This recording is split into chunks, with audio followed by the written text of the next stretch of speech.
అందరికీ praise lord. మన కృప కలిగిన దేవాతి దేవుడు రక్షకుడైన యేసుక్రీస్తు నామమునకు మహిమ కలుగును గాక.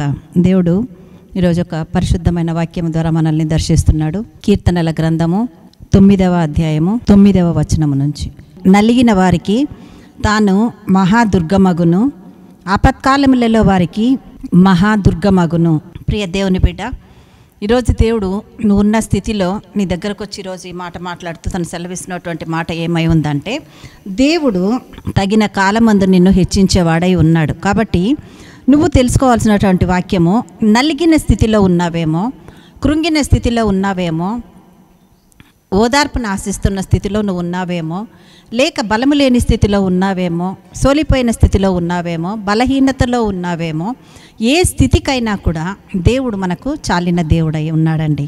కాబట్టి ఆయన సెలవిస్తున్నటువంటి మాట, నలిగిన వారికి, ఈరోజు ఆ లిస్టులో నువ్వు ఉన్నావేమో చూసుకోండి. ఈరోజు దేవుడు అటువంటి స్థితిలో నువ్వు ఉంటే ఈ వాక్యం నీ కొరకే. ఏ స్థితిలో ఉండి నువ్వు కృంగిపోతున్నావో, ఏ స్థితిలో ఉండి నాకు ఆదరణ లేదనుకుంటున్నావో, ఈ వాక్యం ఈరోజు నీకే ఇస్తున్నాడు దేవుడు. నీ స్థితి చూసి, నువ్వున్న పరిస్థితులలో నీ కృంగిన స్థితిని చూసి దేవుడు నీ దగ్గరకు వచ్చి నీతో మాట్లాడుతున్నాడు. ఆ మాట ఏమై ఉంది? నలిగిన వారికి ఆయన ఏమై ఉన్నాడంట? తాను మహాదుర్గమై ఉన్నాడంట. ఒక దుర్గము లాంటి దేవుడు, నిన్ను ఆదుకునే దేవుడు, నీ పరిస్థితిని చూసి నిన్ను విడిపించే దేవుడు, నీకు సహాయము చేసే దేవుడు, నిన్ను లేవనెత్తే దేవుడు, నిన్ను బలపరిచే దేవుడు, నిన్ను ఓదార్చే దేవుడు, నీ బలహీనతల నుంచి విడిపించే దేవుడు, నిన్ను స్వస్థపరిచే దేవుడు, నిన్ను ఆశీర్వదించే దేవుడు ఈరోజు నీతో మాట్లాడుతున్నాడండి. ఆయన నీకు ఎలా ఉన్నాడంట? నలిగిన స్థితిలో ఉండి నీకు దేవుడు తోడై ఉన్నాడన్న విషయాన్ని సహోదరి మర్చిపోతున్నావేమో. కృంగిన స్థితిలో ఉండి పరిశుద్ధుడు పరలోక తండ్రి నా కొరకు సమస్తము సమర్పించిన ఒక గొప్ప దుర్గం ఉంది అని నువ్వు మర్చిపోతున్నావేమో. అందుకే ఈరోజు దేవుడు నీతో మాట్లాడుతూ ఆయన చెప్తున్నటువంటి మాట, నలిగిన వారికి తాను మహాదుర్గమగును, ఆ తర్వాత ఆపత్కాలములలో వారికి మహాదుర్గమగును. ప్రియ దేవుని బిడ్డ, ప్రియ సహోదరుడా, ఇంకా నాకు ఈ జీవితం వద్దు, నేను ఈ నలిగిపోయిన స్థితిని ఇంకా నేను భరించలేను, కష్టాలన్నీ నాకే ఉన్నప్పుడు, మేము ఇన్ని చూసి ఇన్ని అనుభవించి 4 రోజులు సంతోషం ఉంటే 5వ రోజు మళ్ళీ దుఃఖమే ఉంటుంది అని, మాకెందుకు వచ్చింది ఈ జీవితం, మాకు అవసరమే లేదని అనుకుంటూ నలిగిన ఆత్మహత్య స్థితిలోనికి కూడా నువ్వు వెళ్ళిపోయే పరిస్థితిలో ఉన్నావేమో. అమ్మ, ఈరోజు నీతోనే మాట్లాడుతున్నాడు దేవుడు.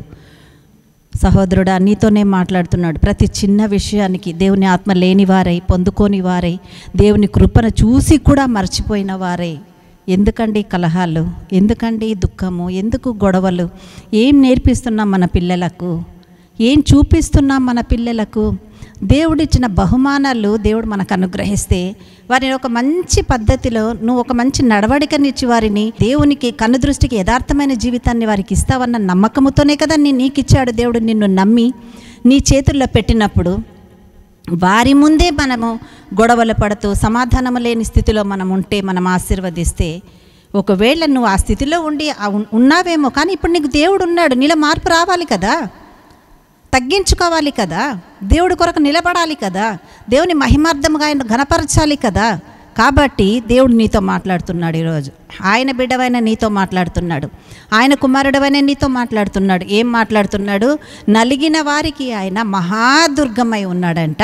అటువంటి వారికి ఆపత్కాలములలో ఆయన మహాదుర్గమై ఉన్నాడని దేవుడు సెలవిస్తున్నాడండి. కాబట్టి ఈరోజు నువ్వు కృంగిపోవాల్సిన పరిస్థితి లేదు. ఈరోజు నువ్వు కృంగిపోయే స్థితి నీకు దేవుడు ఇవ్వట్లేదు. కాబట్టి నువ్వు గ్రహించు, అన్నిటినీ సహించిన దేవాది దేవుడు ఈరోజు నాకు తోడై ఉన్నాడు. నన్ను ఆశీర్వదించడానికి, నా కొరకు తన సమస్తమును వెచ్చించి వెలగా పెట్టి నన్ను కొన్న దేవుడు నాకు తోడున్నాడు. ఆయన చెప్తున్న మాట ఏంటిది? నీ దాకా వచ్చింది ఈ మాట, నీ ఇంటి దాకా, నీ జీవితము దాకా వచ్చిన ఈ మాటను నువ్వు విశ్వాసముతో దాన్ని స్వీకరించినావంటే దేవుడు నిన్ను ఆశీర్వదిస్తాడు. ఎవరో ఎక్కడో వచ్చి ఏదో సందర్భానికి మనకు ఏదైనా ఒక గిఫ్ట్ ఇస్తే ఎంతకాలమైనా దాన్ని దాచుకుంటాం కదండి. దేనిని బట్టి దాచుకుంటామో? ఆ గిఫ్ట్ మళ్ళీ దొరకదనా? అది మళ్ళీ మనం తెచ్చుకోలేమనా? దాన్ని మళ్ళీ మనకు కావాలనుకుంటే పొందుకోలేమనా? కానీ ఇచ్చిన వ్యక్తిని బట్టి, వాళ్ళను గౌరవించడానికి, వాళ్ళ మీద ఉన్న ప్రేమను బట్టి మనం దాచుకుంటాం కదండి. మరి నీ జీవితాన్ని దేవుడు నీకు ఇచ్చాడు కదా, ప్రేమతో సమర్పించుకున్న జీవితాన్ని నీకు ఇచ్చాడు కదా. మరి ఆ దేవుడిని నువ్వు ఎంత మాత్రం కాపాడుకుంటున్నావు? ఇచ్చిన ఈ గిఫ్ట్ను ఎంతవరకు పరిశుద్ధంగా ఉంచుకోగలుగుతున్నావు? చెప్పాలి కదా.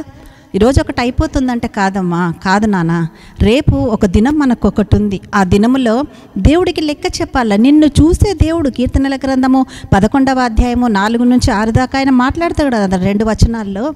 ఆయన పరిశుద్ధ ఆలయములో నుండి నిన్ను చూస్తున్నాడంట. ఆయన సింహాసనం ఆకాశములో ఉందంట. నరులను కన్నులారా చూస్తున్నాడంట. ఆయన కనుదృష్టి నీ మీద నిలిపి ఉన్నాడంట. నిన్ను చూసే దేవుడు నీతో ఉన్నాడు. నేను ప్రతి క్షణము ఆయన కనుదృష్టిలో ఉన్నామని మనం మర్చిపోతే ఎలా?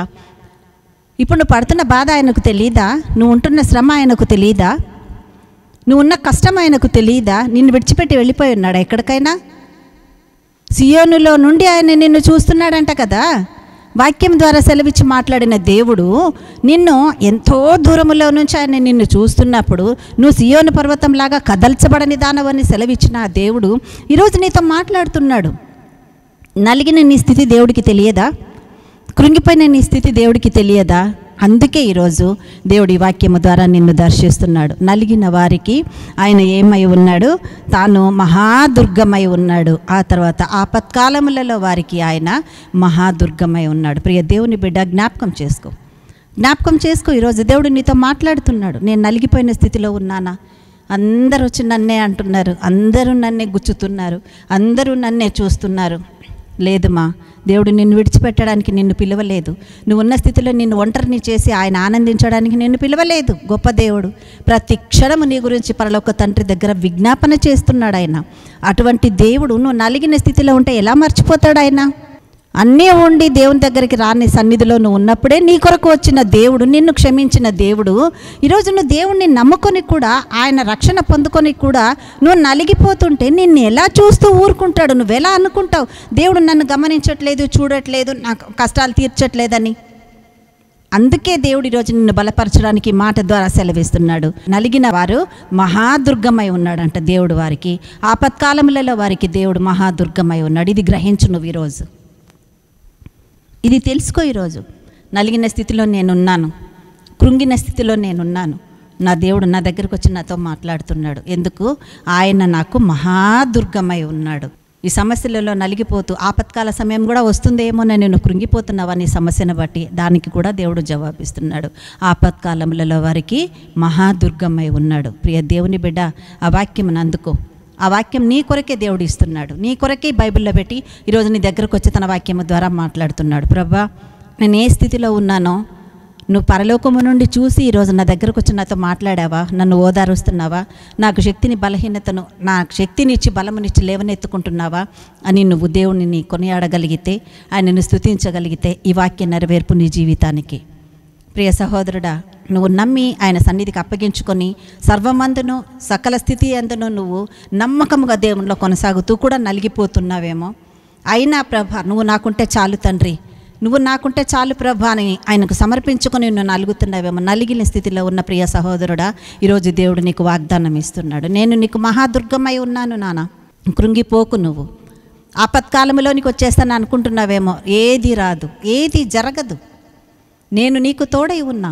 ఆపత్కాలములలో కూడా నేను నీకు మహాదుర్గమై ఉన్నాను. కాబట్టి కృంగిపోకుండా ధైర్యముతో నా సన్నిధిలో నిలబడని ప్రియ సహోదరుడా, ఈరోజు దేవుడు మీతోనే మాట్లాడుతున్నాడు. ప్రియ దైవజనుడా, దేవుడు మిమ్మల్ని దర్శిస్తున్నాడు, మీతో మాట్లాడుతున్నాడు. ఏ పరిస్థితులను చూసి ప్రభా సంఘానికి అన్నీ చెప్పగలుగుతున్నా, అన్ని నీ వాక్యము ద్వారా ప్రకటించగలుగుతున్నా, సంఘ కార్యక్రమాల్లో పాల్గొనగలుగుతున్నా, అన్ని పరిచర్యల్లో నీ ముందు నమ్మకంగానే ఉన్నా. కానీ నాకంటూ నాకు ఒక పరిస్థితి రాగానే నేను నలిగిపోతున్నాను. ప్రభా, నువ్వు ఉన్నావని తెలుసు, నేను మొరపెడుతున్నా, అయినా కూడా నా పరిస్థితుల్లో నుంచి నేను బయటికి రాలేకపోతున్నా. నా ఒంటరి ప్రార్థన కాదు ప్రభా, మీరు కూడా నాకు సహాయం చేసి నిలబడండి అని అడిగితే, ప్రియ దైవజనుడా, సేవకులారా, మీతో కూడా దేవుడు మాట్లాడుతున్నాడు ఈ మాట ద్వారా. దేవుని చేత పిలువబడిన పిల్లలను దేవుడు ఎప్పుడూ విడిచిపెట్టడండి ఆయన. అందుకే ఆయన చెప్తున్నటువంటి మాట, నలిగిన వారికి ఆయన మహాదుర్గమై ఉన్నాడు, ఆపత్కాలములలో కూడా వారికి ఆయన మహాదుర్గమై ఉన్నాడు. ఈ వాక్యం నీ కొరకే దేవుడు అందిస్తున్నాడు. నీ దాకా తీసుకొని వచ్చి అందుకని మహాబలం పొందుకో, ఆయనను గణపరచు. ఆ వాక్యము ద్వారా ఆయనను మహిమపరచగలిగిన ఒక అవకాశం నీకు వచ్చింది అని అంటే నమ్ము ఈ వాక్యాన్ని నువ్వు. అప్పుడే ఈ వాక్యానికి ఉన్న నెరవేర్పును నువ్వు చూసి ఆయన్ను ఘనపరచగలవు. ఇటు కృప దేవుడు ఈ వాక్యము ద్వారా నలిగిన వారికి, ఆపత్కాలములలో ఉన్న వారికి మహాదుర్గముగా ఉన్న దేవుడు నెరవేర్చి దీవించునుగాక. Amen, amen, amen.